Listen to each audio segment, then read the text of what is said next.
Olá, pessoal. Tudo bem? Na aula de hoje, nós continuaremos a discussão sobre o algoritmo AES, o algoritmo de criptografia simétrica de bloco.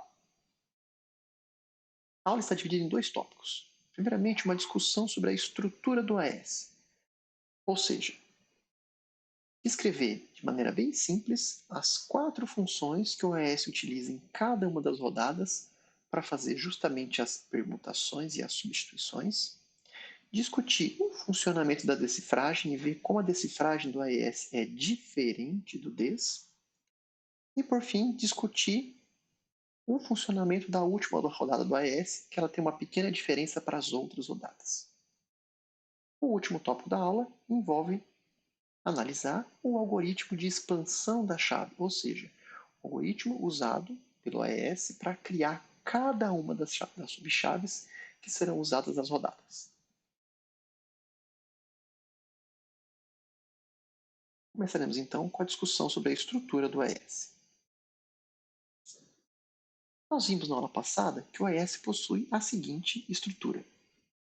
Então, nós temos a entrada aqui, um texto claro, lembrando o texto claro, o tamanho do bloco do AES é de 128 bits, certo?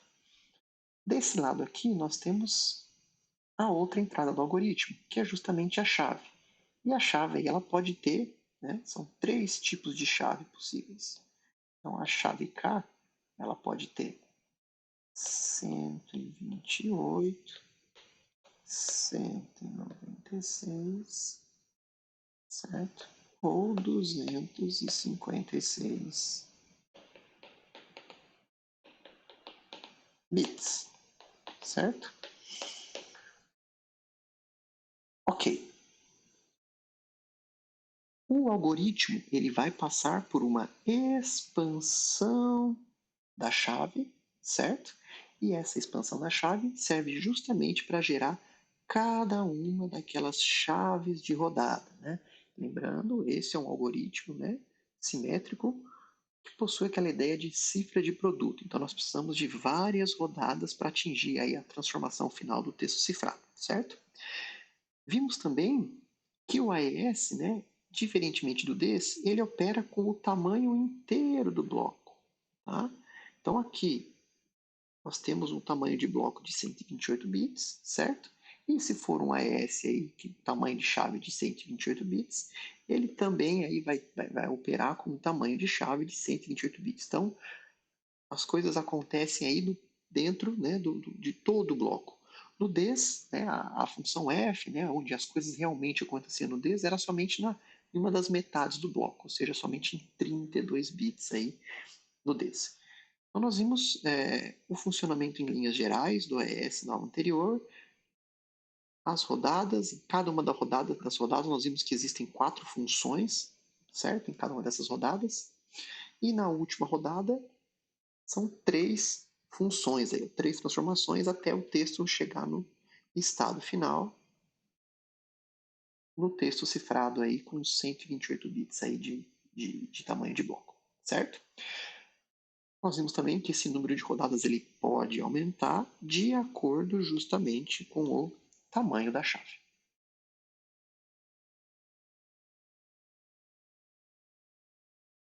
Bom, uma informação interessante, analisando a figura anterior, dá para perceber que o AES não é uma cifra de Feistel, certo? Então, a cifra de Feistel é aquela estrutura onde metade dos blocos, as operações sempre acontecem nas metades dos blocos, a metade à direita passa para ser a metade à esquerda, certo? A metade à direita entra na caixa F, acontece as coisas na caixa F e as permutações de um lado para o outro vão acontecendo até o final do processo. Vimos que o AES ele não segue essa estrutura, ou seja, o AES não é uma cifra de Feistel. Então, é importante lembrar que o AES ele vai processar o bloco de dados, certo, inteiro, como uma única matriz durante cada uma das rodadas. Essa é uma diferença muito importante para o DES.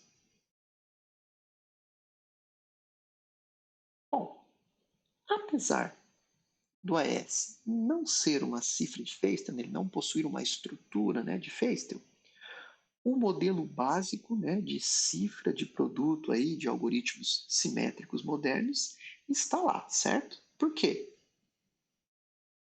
A matriz ali ela vai passar, né, por um XOR, né, com a chave.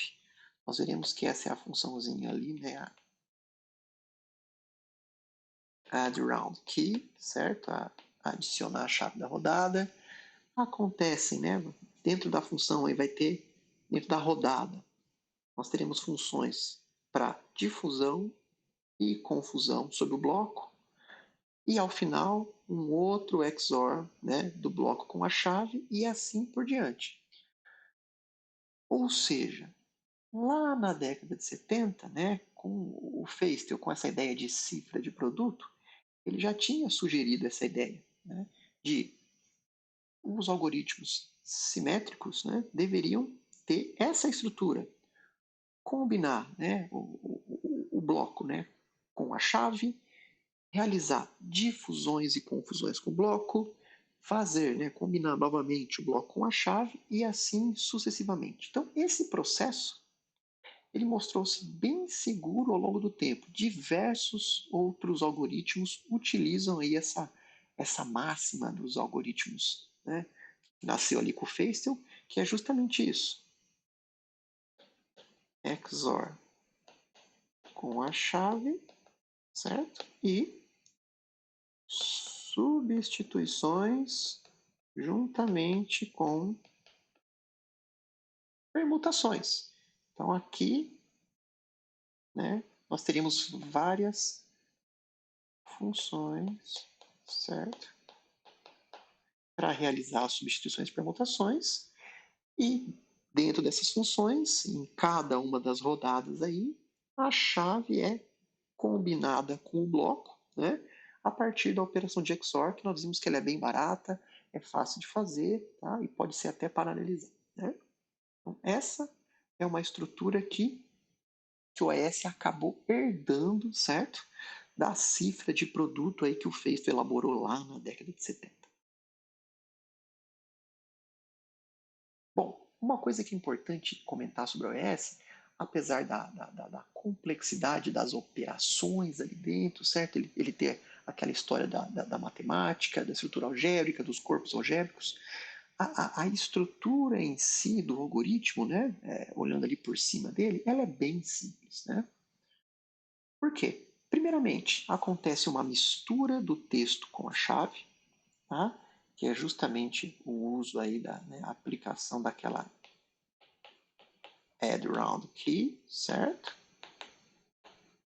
Então, aqui é uma forma de eu usar, né, de eu inserir o segredo, né, compartilhado entre o destino, né, e a origem ali com o meu texto, né? Então, é misturar o texto com a chave. Se for um AES, certo? Isso aqui é importante comentar.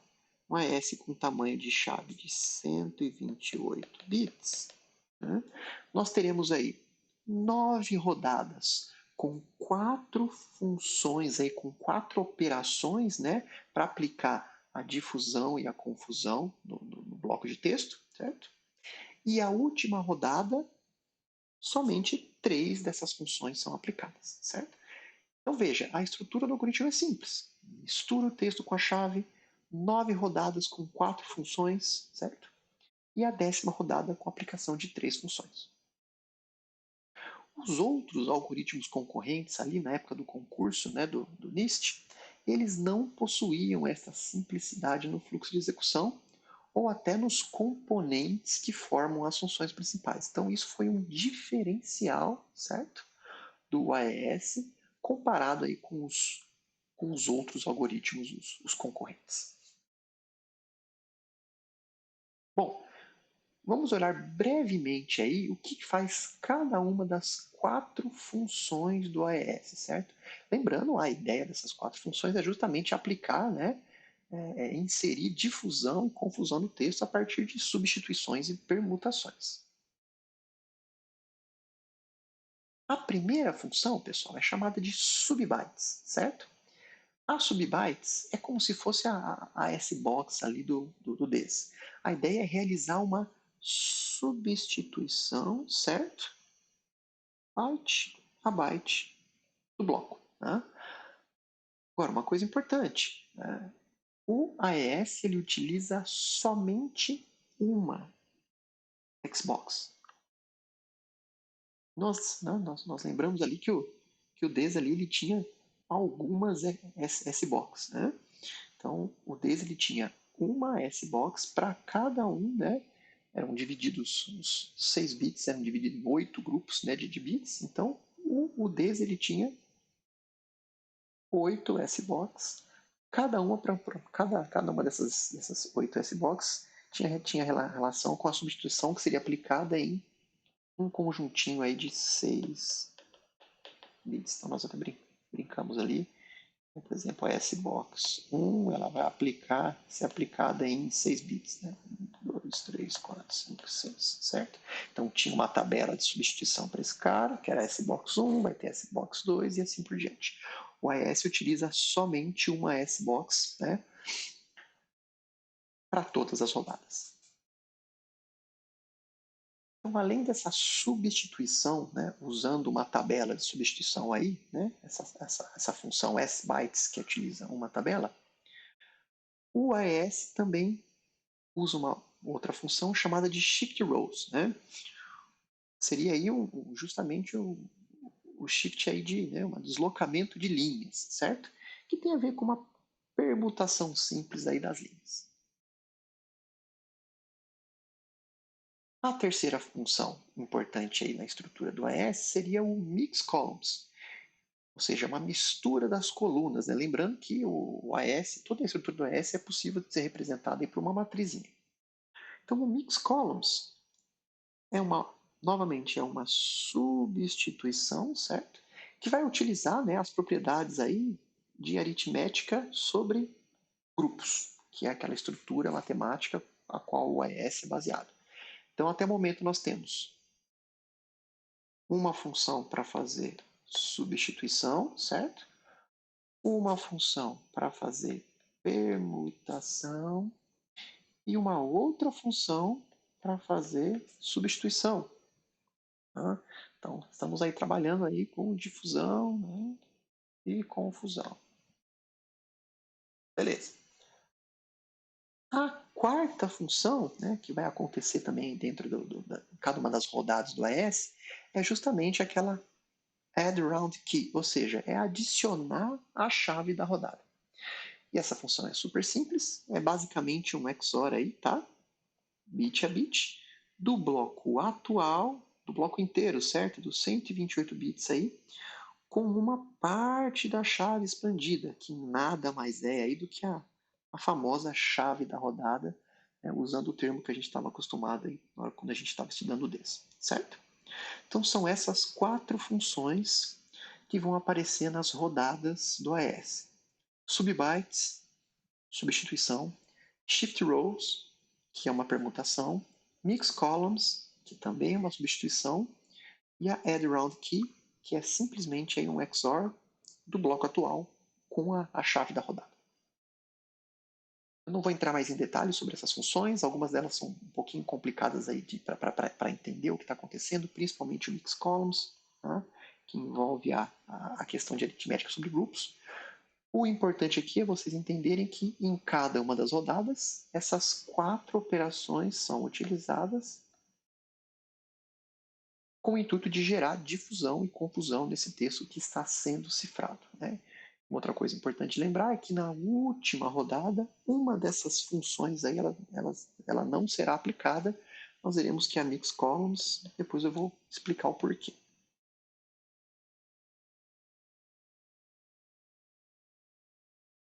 Bom, então nós temos uma boa ideia do que acontece em cada uma das rodadas. Né? Essas 4 funções são aplicadas. Né?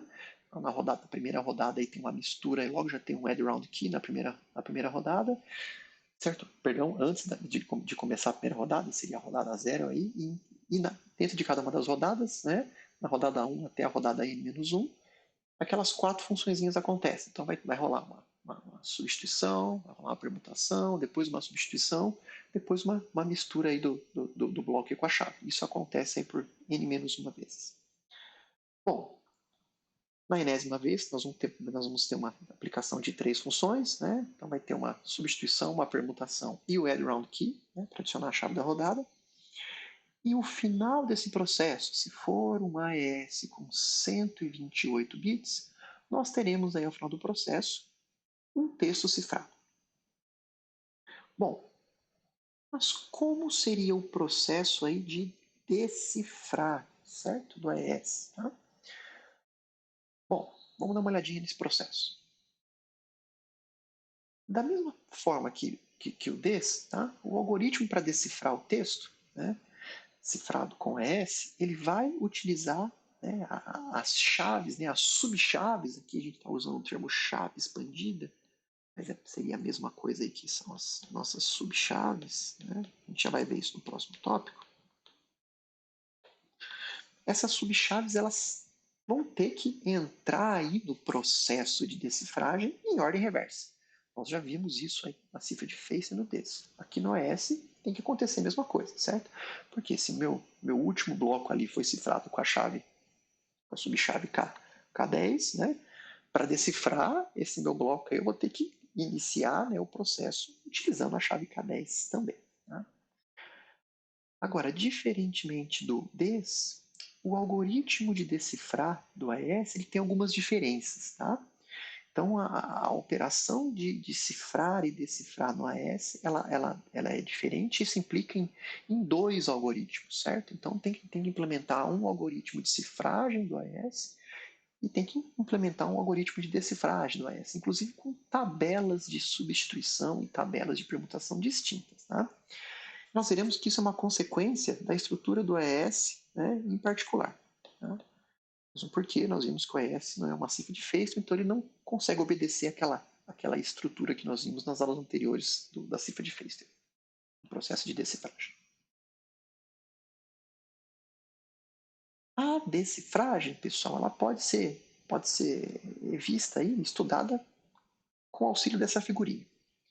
Então nós temos aqui cada uma das rodadas, né? Então aqui é o processo de cifrar, certo? Aqui nós temos o processo de decifrar. Tá? Então, cifrar vocês já conhecem, vai entrar os 128 bits, tem um add round key para adicionar a chave da rodada, as 4 funções são aplicadas, substitui bytes, desloca a linha, embaralha a coluna, inclui chave da rodada.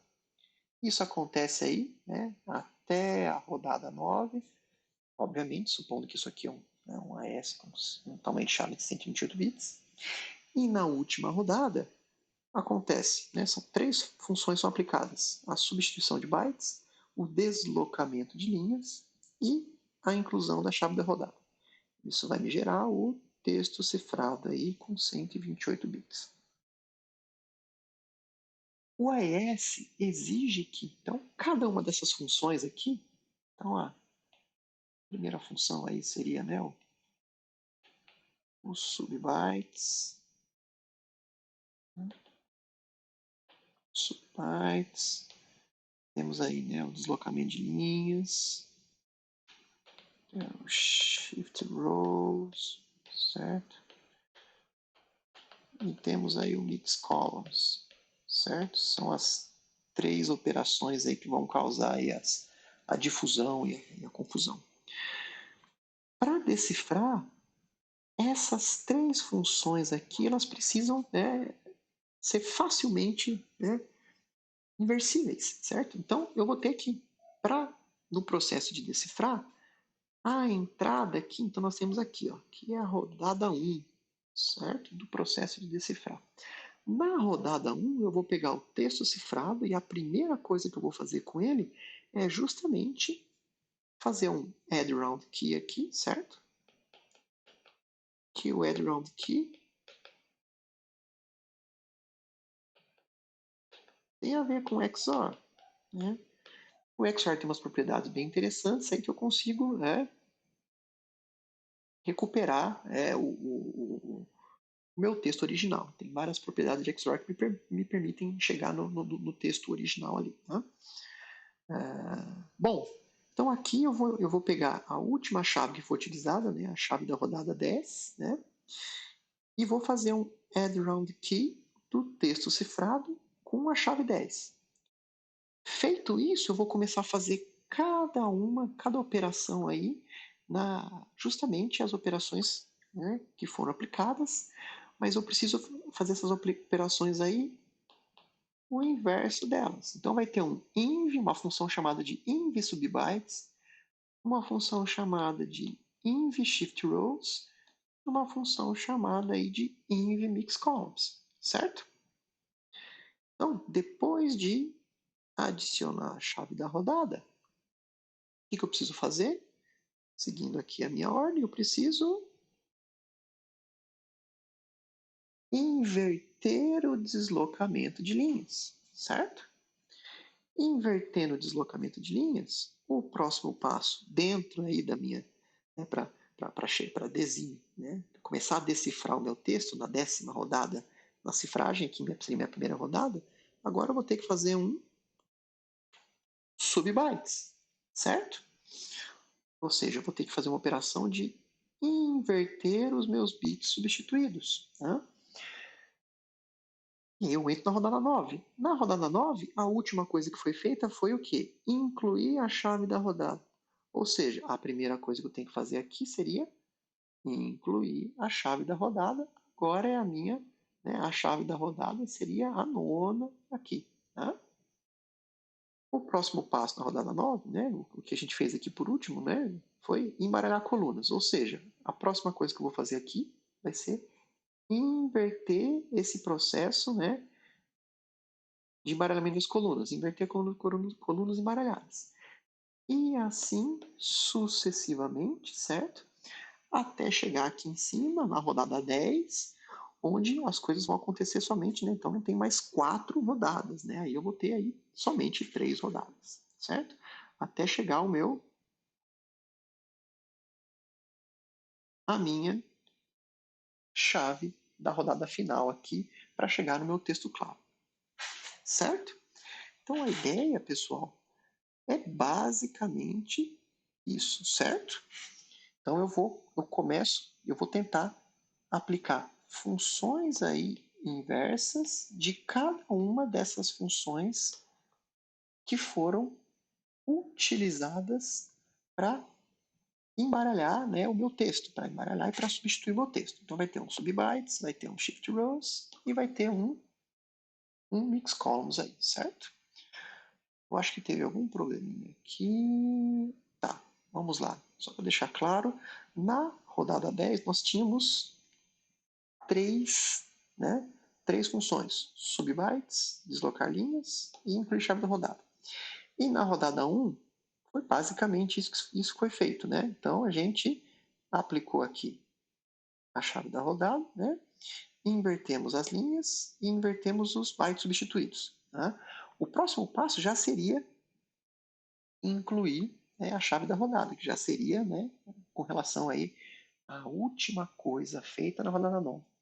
Então, se a gente for seguindo aqui, né, nós veremos que eu falei uma bobagem aqui, nós veremos que se a gente fosse agrupar isso realmente por rodadas, né, nós teríamos que no processo de decifragem, né, se a gente for agrupar em 4 coisinhas, nós temos aí, né, primeiro, né, eu precisaria desembaralhar a coluna, desembaralhei a coluna, inverteria linha, substituiria bytes e incluiria a chave da rodada. Né?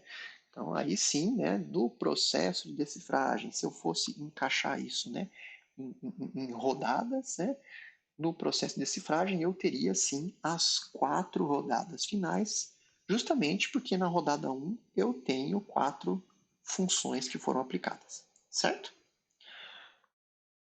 Então, na primeira rodada de decifragem, eu teria aplicação de 3 funções, certo? Add round key, inverter linhas, inverter bytes, enquanto que a última rodada da decifragem teria as 4 operações que a gente já está acostumado. Obviamente na ordem inversa aí, né? Então, primeiro aí desembaralhar as colunas, depois, né, inverter o deslocamento de linhas, inverter os bytes substituídos e, por fim, incluir a chave da rodada, que é basicamente o XOR. Feito todo esse processo, meus queridos, a gente vai chegar, né, no texto claro, se não aconteceu nenhum problema né, na implementação aí do processo, certo?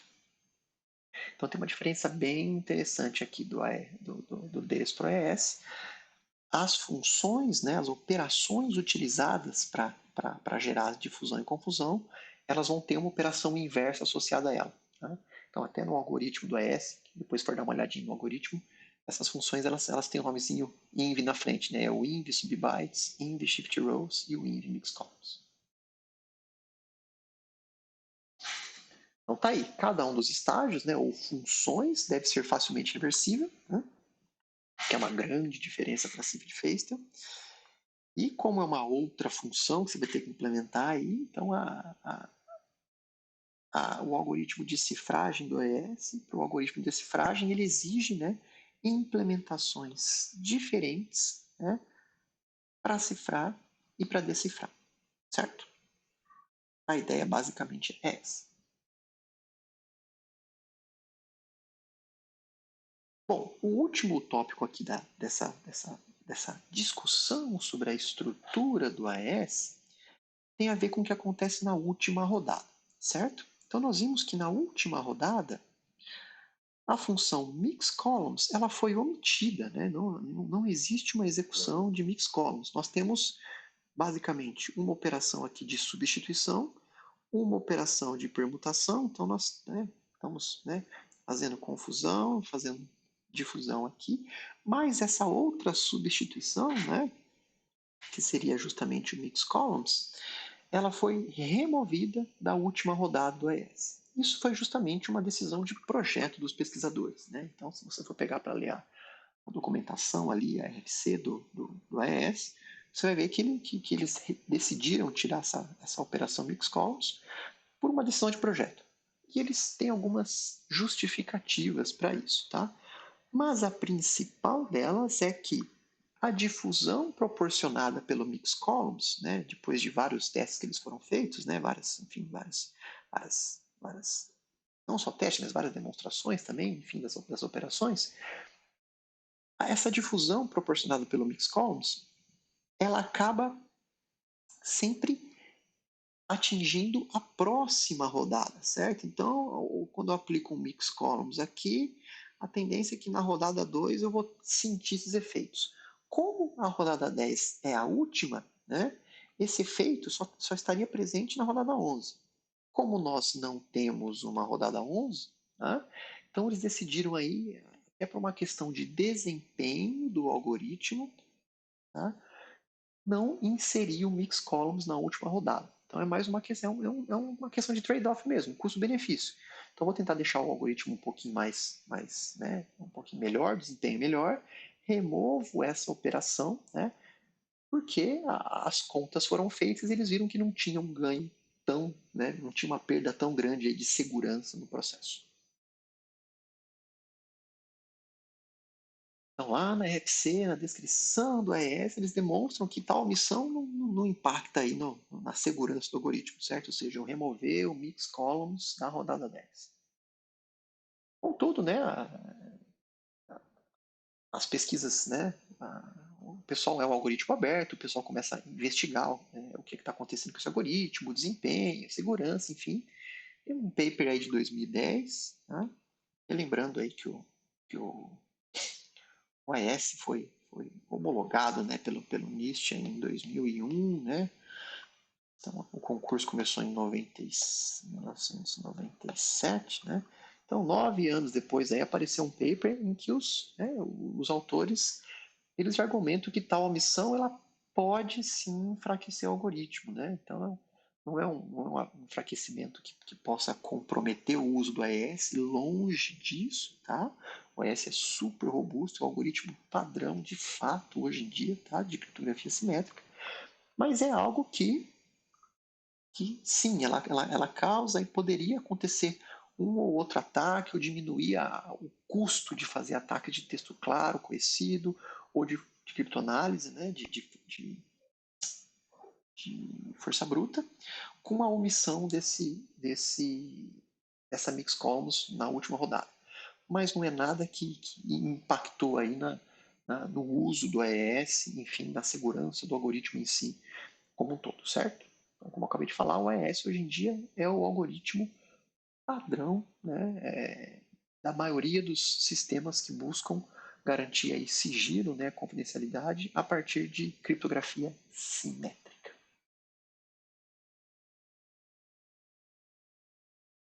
Para fechar a aula, eu vou falar um pouquinho sobre o funcionamento do algoritmo aí de expansão da chave do AES. Né?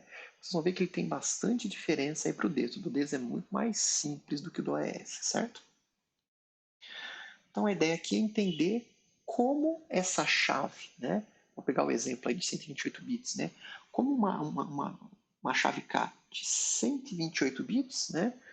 Vai ser expandida, né? Ou seja, vai virar aí diversas outras, né? Outras subchaves aí, também com 128 bits.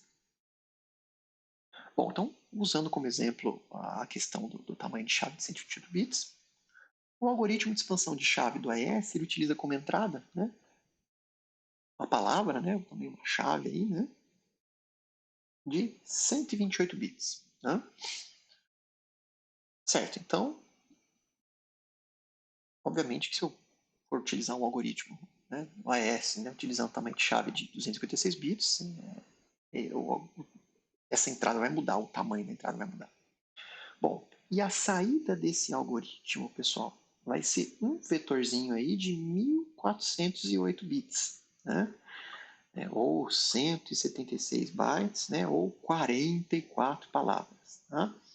Então a gente vai ver aí que, às vezes, para facilitar, é importante lembrar que se a gente dividir, né, esse número aqui, né, por esse número aqui, a gente vai ter aí que uma palavra aí acaba equivalente aí a 32 bits, né, de tamanho aí no AES, certo? A ideia é basicamente essa. Então, a gente vai ver que cada coluna aí vai ter 32 bits.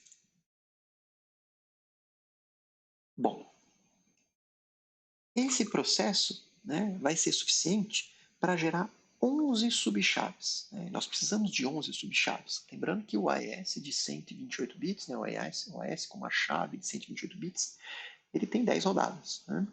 Mas nós temos, lembrando que a rodada 0 aí já envolve um add round key. Então a gente não precisa somente de 10, nós precisamos de 11 subchaves. Então esse é o número que a gente está buscando. Né? Então, fica claro ver aí, né, que se a saída desse meu algoritmo, né, se entra 128 bits, né, e sai aí 1408 bits no meu algoritmo, né, basta dividir esse cara por esse cara, certo? Que a gente vai ter aí, nós vamos ter 11, né, teremos 11 conjuntos, né, 11 conjuntos, certo?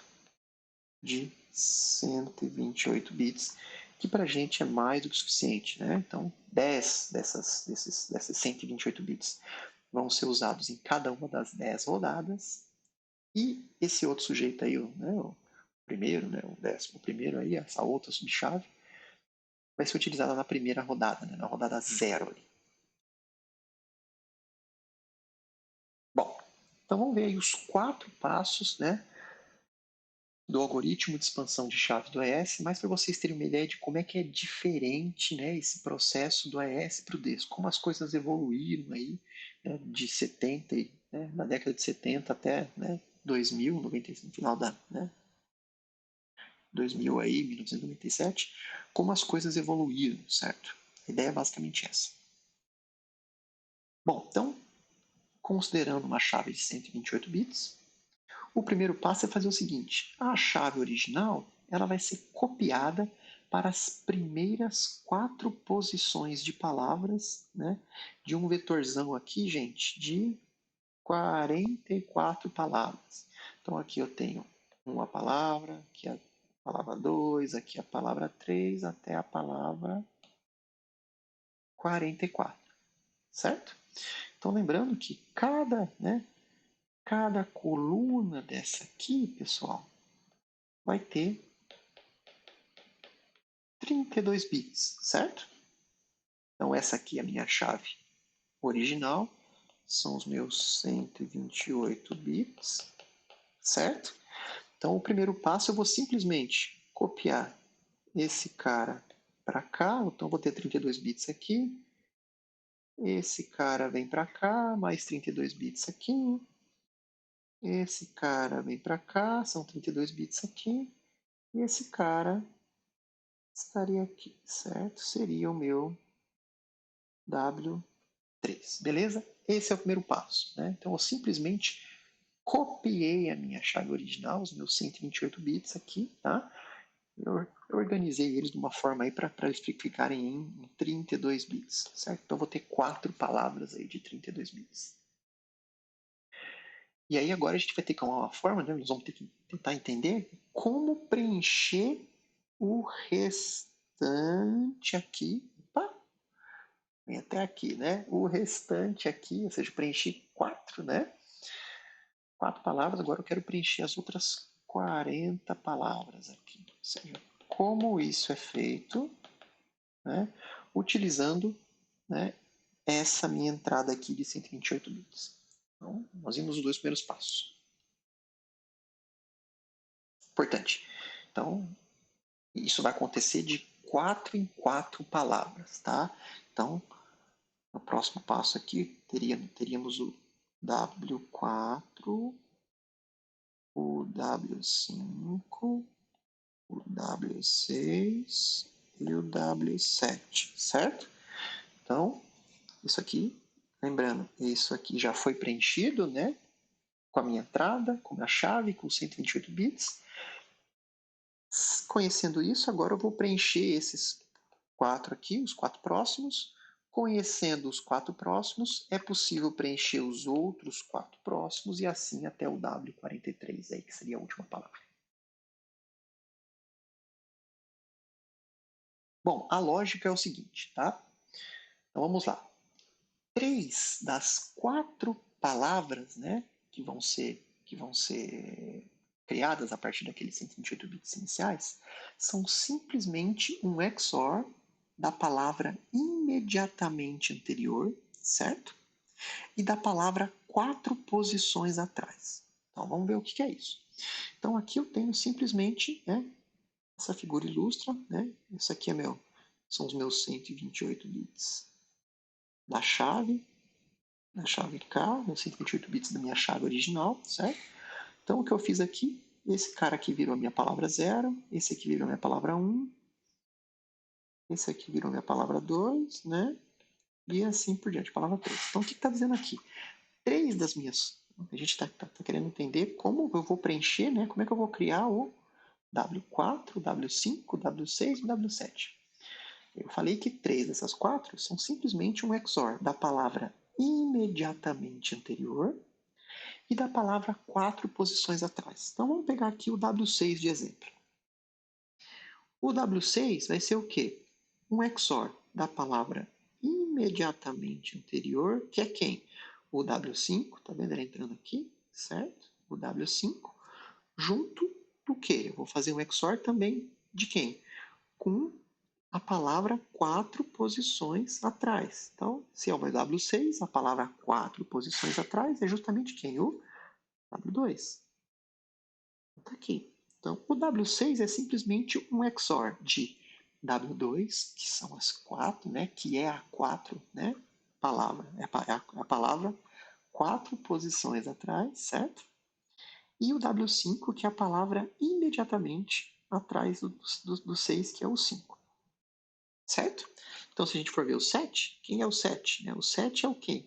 É o XOR do 3, né, que é a palavra 4 posições atrás, com 6, que é a palavra imediatamente atrás, certo? Bom, 3, né, das minhas 4 palavras são feitas assim. Então, o W7 eu consigo gerar assim, porque W7 vai ser o XOR de W6 com o W3, Quem é W6? W6 é o XOR de W5 com W2, certo? E quem é W5? W5 é o XOR de W4 com W1. Bom, tá faltando aí alguma coisa, ou seja, para eu poder calcular, né, o W5 e o W6 e o W7, eu preciso primeiramente do W4, certo? E aí a regrinha para calcular o W4 é um pouquinho diferente, tá? O W4 vai envolver aí, né, a palavra imediatamente anterior entrar em uma função G, certo? Essa função G vai fazer alguma bagunça aí nessa palavra, vai gerar uma palavra nova. E essa palavra nova, pessoal, né, vai entrar aqui, certo? Essa palavra nova mais a palavra, né, 4 posições imediatamente atrás, vai me gerar o W4. Então, o W4 é basicamente o quê? Eu vou pegar uma modificação da palavra imediatamente anterior usando uma função G e vou fazer um XOR dessa palavra modificada, né, com a função G, com a palavra 4 posições atrás, que nesse caso seria justamente o W0. Beleza? Às vezes pode ter parecido um pouquinho confuso, tá? Dê uma olhadinha depois com calma, tá? Dá uma olhadinha no livro, volta aqui à aula, mas a ideia é basicamente essa. O que eu vou contar para vocês agora? Eu vou contar agora o que acontece dentro dessa função G. Bom, então, vimos que a outra palavra, né? A gente percebeu aí que são as múltiplas de 4, né? Então, toda palavra que é múltipla de 4, né, vai ser preenchida da seguinte forma. O que eu vou fazer? Então, eu vou pegar a palavra imediatamente anterior. Lembra lá? A gente estava querendo brincar com o W4. Né? W4 é a minha palavra aí, que é a múltipla de 4, que ela vai ser a diferente do processo. Então, eu vou pegar quem? Vou pegar o W3, a minha palavra imediatamente anterior. W3. O W3, ele entra, certo, nessa função G. Tá? E dentro dessa função G, 3 coisinhas vão acontecer. Dentro dessa função G, vai acontecer o seguinte. O primeiro byte, né, do caso do W3, certo? Tá aqui. Vai virar quem agora? Vai virar o último, certo? Então vai rolar um deslocamento aqui. Então, o primeiro byte virou o último, né? O segundo virou o primeiro, o terceiro virou o segundo e o último virou o terceiro. Então rolou um shift aí, certo? Beleza. Feito isso, então, check. Feito isso bem. O C. Todos esses 4 bytes agora aqui, pessoal, eles vão passar por uma substituição, tá vendo? Substituição, vai ter uma caixinha aqui de substituição, tem uma tabelinha ali, certo? E especificamente dessa função G. Então vai rolar uma substituição aí de bytes com o auxílio de uma tabela, certo? É a tabela aí da função G, tá? Check, tá? E essa nova palavra aqui, né, que aqui na figura tá, seria a B1 linha, B2 linha, B3 linha, B0 linha, essa nova palavrinha aqui, pessoal, ela vai passar novamente por um XOR. Um XOR com quem? Um XOR com uma constante da rodada, certo? Então, faça um XOR com uma constante da rodada, de novo, uma constante, tá? É um valor que vai ser, vai ter estabelecido ali no algoritmo, né? Como calcular essa constante. E, finalmente, nós teríamos aí, né, o meu W3 modificado, certo? E é esse W3 modificado, pessoal, lembra que é ele que vai ser feito um XOR. Vai ser feito um XOR do W3 modificado com quem? Com a palavra 4 posições anterior, que seria o W0. Pronto. Esse cara aqui vai ser quem? O meu W4. W4 é justamente o W3', que é a saída da função G, feito XOR com W0, que é a palavra, né, 4 posições atrás. Bom, de acordo com os autores, né, o algoritmo aí foi pensado, tá, levando em consideração os seguintes fatores. Primeiro, eles queriam algo, né, obviamente, eficiente, né, tem baixo uso de memória, tá, uma boa performance em diferentes processadores. Eles queriam também essa questão da eliminação da simetria, ou seja, ao utilizar constantes, eles eliminam a similaridade na forma com que cada uma dessas chaves nas rodadas são geradas. Tá? Não sei se vocês lembram, mas o DES ele tinha uma tabelinha de, olha, na rodada 1 eu vou dar um shift para a esquerda de um bit. Na rodada 2 são 2 shifts. Na rodada 3, 2 shifts. Tá? Então isso pode causar uma similaridade no formato com que as chaves da rodada são geradas. Se eu uso uma constante, eu acabo quebrando essa simetria, tá? E isso é uma forma de deixar aí, obviamente, de deixar, ou seja, dado a minha chave de 128 bits, aí adivinhar quais são as subchaves oriundas dessa chave, tá bom? E mesmo que eu tenha talvez trechos da minha chave 128 bits, teria que ser muito difícil adivinhar quais são essas subchaves. Então, tudo isso é uma forma, né, de complicar o atacante. Né? Obviamente, como qualquer algoritmo aí de geração de subchaves, eles também prezam pela difusão, ou seja, né, cada bit aí da chave deve afetar muitos bits da chave da rodada. Tá? Então, todo esse processo é feito para tentar criar o famoso efeito avalanche, certo? Nas chaves da rodada. Tá? O objetivo aqui não envolve vocês, né, implementarem esses algoritmos de geração de chave, tá? Mas a ideia é vocês entenderem como eles costumam ser gerados, né?